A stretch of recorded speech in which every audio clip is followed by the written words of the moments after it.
Hey everyone, welcome back to Your Friend in Food, the place where we talk to the people behind the content we cook from, learn from, and love. Today's guest is someone I've known for almost a decade. Long before recipe plugins got fancy, long before content strategy became a buzzword in food blogging, and definitely long before I knew what a stroopwafel was. I'm talking to Sarah Bond, the creator of Live, Eat, Learn, cookbook author, nutrition scientist, and someone whose recipes have genuinely shaped how I cook in my own kitchen. If you've ever Googled a plant-forward dinner idea or tried to make chickpeas interesting for the fourth time in a week, you've probably landed on one of her recipes. What I love most about Sarah is how she blends curiosity, comfort, travel, science, and pure creativity into everyday cooking. She's one of those rare creators whose food feels both smart and completely doable. In this conversation, we talk about the first thing she ever cooked, what it was like for her living and cooking abroad, comfort foods, food science, and the surprises behind our cravings. We even talk about the invention of her famous Marry Me Chickpeas, which I've personally made a lot, and the little stories and experiments that shape our food memories. This episode is full of nostalgia, culture, and curiosity, and plenty of laughter. So let's get into it. So I'm so excited to be talking to Sarah Bond of Live, Eat, Learn, but also I feel like I've known Sarah for a long time. I think, has it been 10 years? Like maybe almost. So Yeah. excited to have you chat with us today, Sarah. Yeah, thanks for having me on. It's great to be here. So obviously, you contribute a lot to the food community, and a lot of it lends itself to your own journey in food. But I wanted to take time to really chat with you about you. When I first met you, you were living in the Netherlands and you actually introduced me to the stroopwafel. I didn't even know what a stroopwafel was. And in a blogger spotlight that I did with you, there's a picture of you with a stroopwafel. So from the beginning, I've been learning a lot from your food journey, and I'm sure a lot of people have too. So do you remember the first thing you ever really cooked on your own? Oh gosh, I think it was chocolate chip cookies was like my gateway to cooking because it's just enough work that you feel like you're really doing something and then it makes everyone so happy. And so I think that combination of melting the butter and like getting the beater out and putting something together and then also seeing people so happy from something you made really is what sparked the love of cooking for me. Wouldn't you agree too?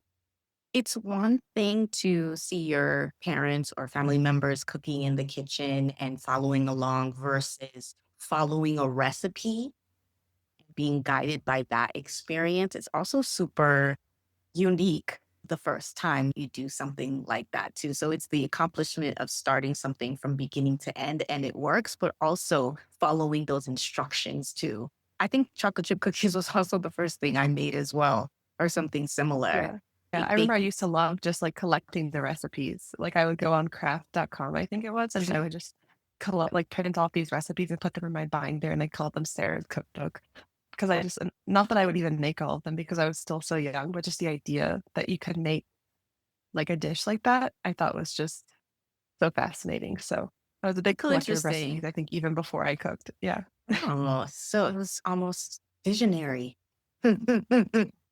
Yeah. So, as I mentioned at the start, you lived abroad. For how many years did you live in Netherlands? I was in the Netherlands for 5 years. 5 years. And I was also abroad when we met as well in Asia. And having things that remind you of home is like really important. I don't know if I really appreciated it until I was away from home. So, what recipe or dish always reminded you of home? What's coming to mind is not necessarily a recipe or like a complete meal, but it was ranch dressing because that is not something you can get over in Europe, or That's that you could right. when I was there anyways. And so I would either make it from scratch or I would bring the little ranch packets back from the States with me when I would visit. So I can make Yep. any meal sort of taste like home by just adding ranch on the side, like ranch as a dip or ranch on the salad or whatever. Yeah, a little taste like that. And then I think just like recipes from like my family and my childhood, I would make those. I remember there's one recipe that my mom would always make. I just call it mom's famous bean salad. And it's a combination of beans and corn and cilantro. And so I made that for my friends over in the Netherlands. And I didn't realize that they don't usually eat corn like on the cob. So the recipe has you take corn on the cob and then cut it off the cob. But they don't eat corn like that. So they when they see corn on the cob, they think food for livestock. So they were so intrigued that I would get corn on the cob and cook from it. So it's funny, like bringing your family's recipes somewhere and then seeing people's perceptions of them for the first time. That's great. Did you realize how much ranch made an impact on you before? Did you realize how much you love ranch dressing before? No, I don't. It was just like a given. It's like water, like it's everywhere. And so then when I didn't have it, I realized, oh, this is something I think I'm missing because you're having like nuggets or something and you want to dip them in ranch and you can't. Yeah. That's how I Yeah. felt about PB&Js because in 2016, 2017, maybe around the time we met, I became gluten free. Like I developed a gluten intolerance and couldn't eat bread, but not that bread was so common in China anyway. And I don't know, I became obsessed with having sandwich bread. And so I went and found this amazing website, a blogger who made her own gluten free flour mix. And it was great because in Asia, it was so easy to find alternative flour, so easy. So I had glass jars of this stuff and I made sandwich bread because she not only had the flour mix recipe, she also had what you could make with it. And it was just regular sandwich bread, like Wonder Bread, but gluten free. And then I made my own jam, made jam, but I really wanted peanut butter and jelly sandwiches. And I Yeah. just was like, and so now I could just have it as much as I wanted. I did mention the stroopwafel, and because it was this image, every time I think of you, I think of the stroopwafel because that was just like the first picture I saw. A great So association. yeah, so can you tell me like the first time like you're in the Netherlands and you're exploring all these new type of food? Can we talk about the first time you had a stroopwafel? What was that like for you? Or the symbol of the stroopwafel and just food in the Netherlands in general? What was that Yeah. experience like? Yeah. I mean, I think probably my first real stroopwafel was like on the plane because they serve them on the plane. And so Oh, like I think that is a good taste of it because it's the small version. But my first like real stroopwafel, they make them at the markets. So if you go to the Saturday market where they're selling all the fruits and veggies and things, they have a stroopwafel maker there and he makes them or he or she makes them hot and fresh and then you get it hot off the waffle iron and it's so good. And so I think that picture that I used to have as like my profile picture, it was like a hot, fresh stroopwafel. And you looked so happy. yeah, yeah, I just loved being in those markets in general. Like I would go every They're week. amazing. Yeah, and then I'd always get a stroopwafel. That's what I miss, actually. One of the things I Yeah. miss about being in Asia because every morning there was an open market that I went to. And it's like always you go downstairs to your apartment, it's like around the corner, or there's Yeah. one everywhere that you go. And you could just stand there, just see everything, which is super cool. Yeah. Yeah. And it's a lot different than here because here in the summer we have the farmers markets. Yeah. And I love supporting like the local growers, but they are generally a lot more expensive than the grocery store. Right. But in like the Netherlands or the market that I would go to, that was the affordable place to get your produce. So I would make my Yeah. grocery list every week, and that's where I get my produce because that was the most economical. And I was like in school at the time, so I'm like anything to save a few bucks. Did you have your favorite like stands? Because I don't know how it is in the Netherlands, but in China, like Yeah. everybody have a little stand. And did you have favorite people that you like to go to because you know they had the best whatever? There's always like the veggie, like the fruit and veggie ones. And I Yeah. just love those because they have so many different types of vegetables I'd never even seen before. because there's a lot of different cultures in the Yes. Netherlands. There's a lot of Indonesian food and Suriname food. And so all of these, like all the produce from these countries is also being brought to the markets because people want to taste of home. And so there are some like fruits and veggies that I just never even heard of before. So it's fun just to see like what people Absolutely. are selling, what people are eating. I actually learned a lot about seasonality from going to those markets because in Miami, where I'm from, I don't know, I just figured everything was always available all year. And I don't know if I had a concept of things going up and down in price because they weren't in season. I just figured we go to the grocery store, we get bananas. And I remember the first time something wasn't there. I had this obsession with Japanese sweet potatoes. I still do. In the summer, they stopped selling them. I remember the first time that happened, and I said, "Where are they?" And the lady said, "Oh, they're not in season." And then that kind of forced me to explore other really cool ingredients as well, like Celtis and all these other weird ingredients. Comfort is it's a theme I talk a lot about, like how food comforts us. Do you have a comfort food now? I think it goes back to the seasonality. Like in our family growing up, we had like foods that we would eat during each season. And so when I make those in the season, it just makes me really happy. So as we're recording this, it's summer. And so my family would be eating zucchini corn salad is like our go-to. And then as we get into the fall, I guess it's not really a food, but like our family would always make bourbon slushes for like holiday entertaining, Really? November, December. Yeah, we'll always have bourbon slush in the freezer.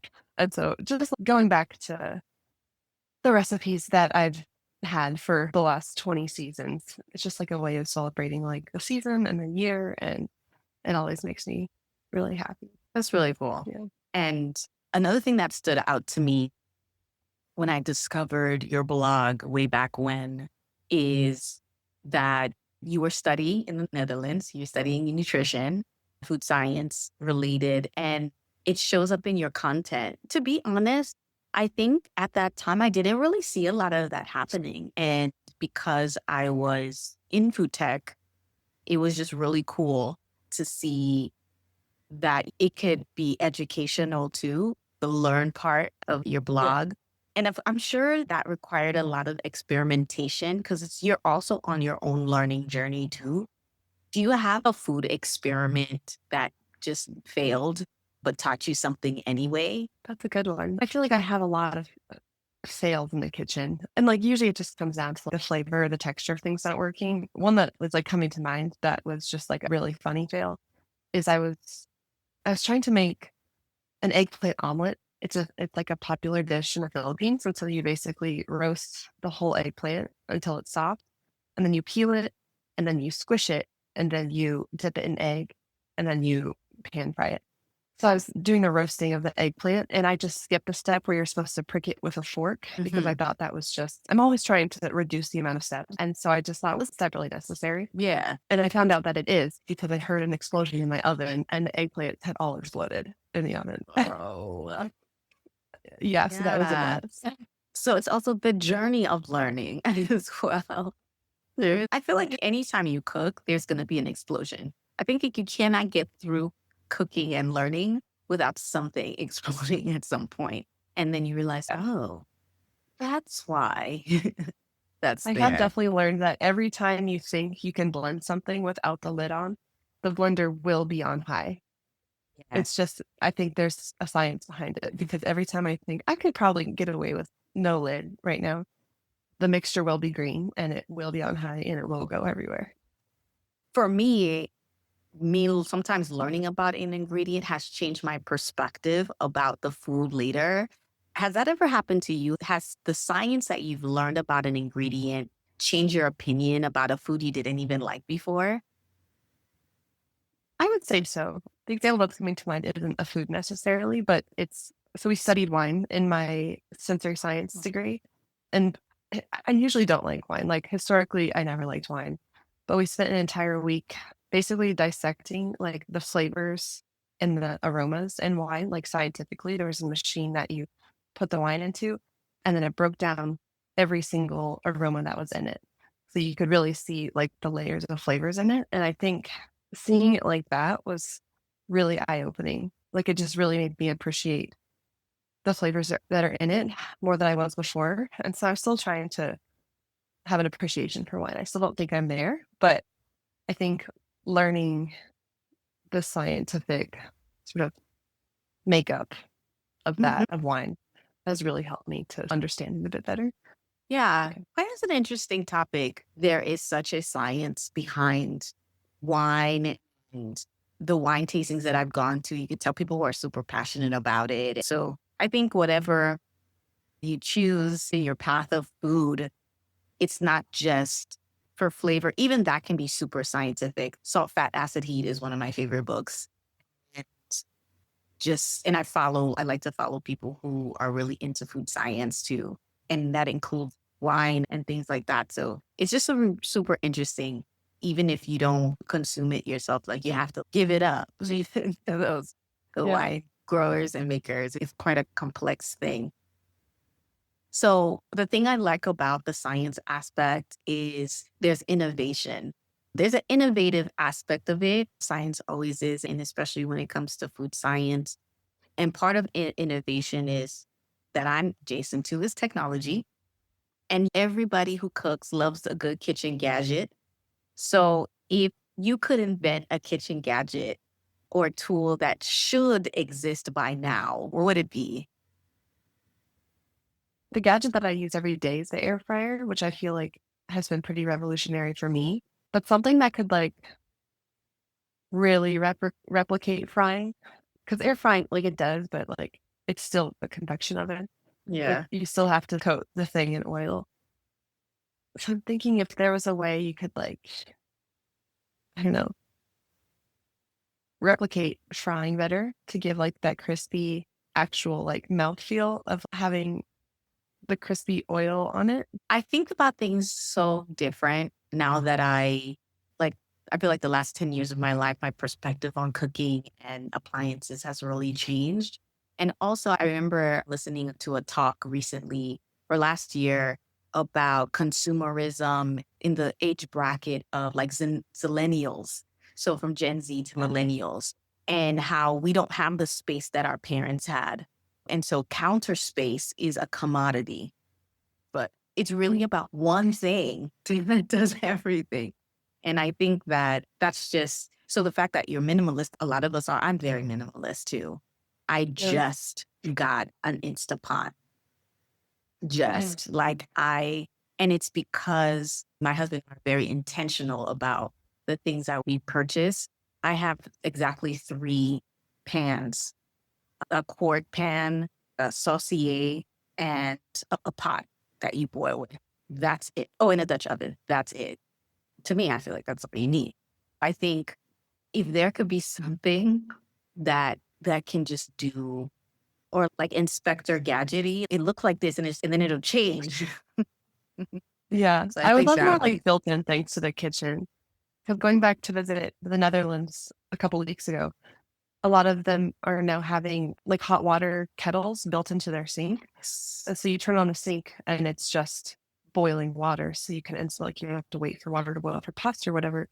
And I love that's just built in. And some even have, like, soda water built into their faucet. So I feel like if there was Yeah. ways to build in appliances that everyone is using, that could be Right. really cool. Can we just give a shout out to all the innovation that it's happening overseas?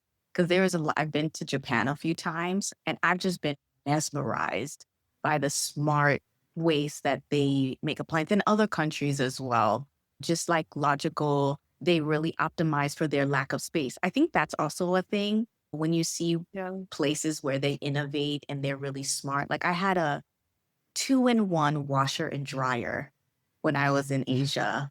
It was the best thing I ever had. And it was smart. It was connected. I could start my dryer from the train. Like, it was great. Yes. But I think that the need has to be there for people to start thinking and innovating on that level. I can talk about this Yeah. on and on because it's something like I think it's super cool to think because it does impact how we cook and how we want to experience food too. Mhm. I'm not just interviewing you today. I'm also a fan of Live, Eat, Learn. I cook your recipes. I'm obsessed with chickpeas as well. So I love blogs that pretty much, you know, you're going to have whatever recipes, but pretty much the same ingredients reimagined every time. That's what I love about what you do. And it doesn't feel like same. It still feels super creative and in a way that I wouldn't do it otherwise. I know you've had very popular recipes on your blog. What's one recipe on your blog that blew up that you totally didn't expect it was going to go that way? Yeah. I think it was the Marry Me Chickpeas. I made it like 5 times, like in the last month. No shame in that. Yeah, I had it on my list of recipes to develop for 3 years. Ever since I heard of Marry Me Chicken, I was like, I should make a Marry Me Chickpeas. But the way that I've created content has changed a lot over the last year or last 2 years. So previously, I would look to see what are people searching on Google. And if they were searching for it, then I would create a recipe for it. But just things have changed like in the industry. And so I just Yeah. started making recipes that I actually really wanted to make. And so Right. that Marry Me Chickpea recipe came back on my list, or I saw it on my list. And I just thought maybe now's the time to make it. And so I just made it and put it up, and it absolutely went crazy viral. And I feel like I'm late to the game because I didn't make it until recently, until I moved, because I got your cookbook last year and then I moved and then I was taking things out of the box. And that was the first thing I made out of your cookbook. I always think about things from a technical perspective. So I love that your recipes are very modular, meaning it's like plug and like you can just adjust. I've made the mushroom version. I've made other versions too of it. So I like that aspect and super creative and comforting too. And so I think it's so hard to keep cranking out recipe after recipe. So how do you keep your content fun and fresh after so many years of blogging? How do you keep doing that? Because I know some people get burnt out by it at times.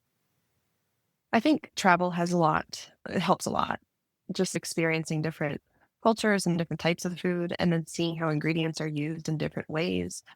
That helps a ton. So every time I come back from a trip, I have a really long notes app of just recipe ideas that I can work from. Fun. And then also just seeing what people are eating, like traditional meat dishes, and how can I make those vegetarian. There's basically a bottomless of meat containing dishes. And so just working through those. And then also I really like doing riffs on recipes that my readers have really responded to. So I made a sheet pan falafel recipe a few months ago, where you basically cook the falafel mixture on a sheet pan and then you cut it into patties and then you can wrap them up and freeze them. So they're like instant falafel wraps. And so I've been making more of those, just more variation, like a pesto version and a breakfast version. Yeah, just a lot of different ways, a shortage of ideas. Have you ever developed a recipe that just got weird? You just like on this trajectory. When you started, you're like, okay, I have a plan. But then it just like, where am I going? Where is this going? I've had a lot of flops with like drinks because my bread and butter is like dinners, like easy dinners. And so when I try and stretch into like drinks or cocktail, like it takes me a lot more testing to get it right. Like recently, I had last summer I did an Aperol spritz popsicle, which you could also make into an ice cube because Aperol does freeze when you mix it with like enough orange juice. And so I thought it'd be fun to do a whole series on like cocktails that are ice cubes. So I tried a bunch and it's just so hard to get alcohol to freeze. And so I've put that on the back burner for now because I don't have the patience to try and make that work. I think it's really balanced for you to just be like, okay, I'm going to try this. And then say, you know what? This takes a lot more dedication and focus and time that I'm able to devote right now. I'm not saying never, just not now. I'm going to put this on the shelf and then see what innovative tool comes out that will help me like this in the future. And then you just take it back off the shelf. For later. Yeah. In 2020, the beginning of 2020, I was very ill. I don't know if I had COVID because I was living in China. Nobody knew what was going on, but I was very sick. And so I had always struggled with like my immune system. Like I was always getting colds and I had gone gluten free years before. And then I decided to go plant based. And I was super overwhelmed by this idea because I was a meat eater and lover. But I realized like I really had to prioritize my health in just, I could not eat meat anymore. And I felt overwhelmed. I said, oh goodness, I don't want to just eat cold salads every day. What am I going to do? Because I was talking to myself about it. And I said, Sandie, you have the largest exposure to recipes ever, more than anyone. And your recipes really helped me. There's other content creators as well, but it was just so close. It's not like I had to search, like it was all there. And it was fun. And it was just a new way of rethinking how we put ingredients that we're familiar with together. And I feel like people today don't need to 100% identify as plant based or pescatarian or whatever. Some people do. I have to tell you, I did not like to eat vegetables, but it has exposed me to new ingredients that I would never eat otherwise. So, from your perspective, what's one vegetable you just wish would get more love? Ooh, I think a lot of people don't like mushrooms, which I understand because I didn't used to like mushrooms either. But the way I used to structure the blog that every week I would have a new featured ingredient. And so I would go pick up a bunch of mushrooms and I'd make 4 recipes with it. And that would be coming out that week. And so I think after I'd been through like 30 or 40 ingredients, it's like, I have to do mushrooms. This is the vegetarian food blog. I just have to get over it. And so I made myself just cook with mushrooms. In doing that, just exposing myself to that and trying them in different ways just made me realize how great mushrooms are. They're They have amazing. a savory umami flavor. Their texture can be amazing if you cook them right. There's so many different types that can be used in so many ways, either for their flavor or to mimic meat, like the texture of meat. I hated mushrooms before I went plant based, and I love them now. So, you've accomplished a lot of things in your life so far, and a lot of them have been centered around food and travel and education. What's a food moment that made you really proud? Like probably publishing my cookbook because I've been working online for 10 years and I had made a popsicle cookbook previously, but I didn't feel like that really represented what I'm creating every day, which is dinners for people who need help getting a meatless meal on the table for dinner. And so last summer, I self-published a cookbook, and it was a culmination of all of my personal favorites and our reader favorites from the last 10 years. And I designed the whole thing and put it in this spiral bound hardcover cookbook, and I'm just so proud of it. And so just to have that like physical representation of everything that I've been working on I'm really proud of it.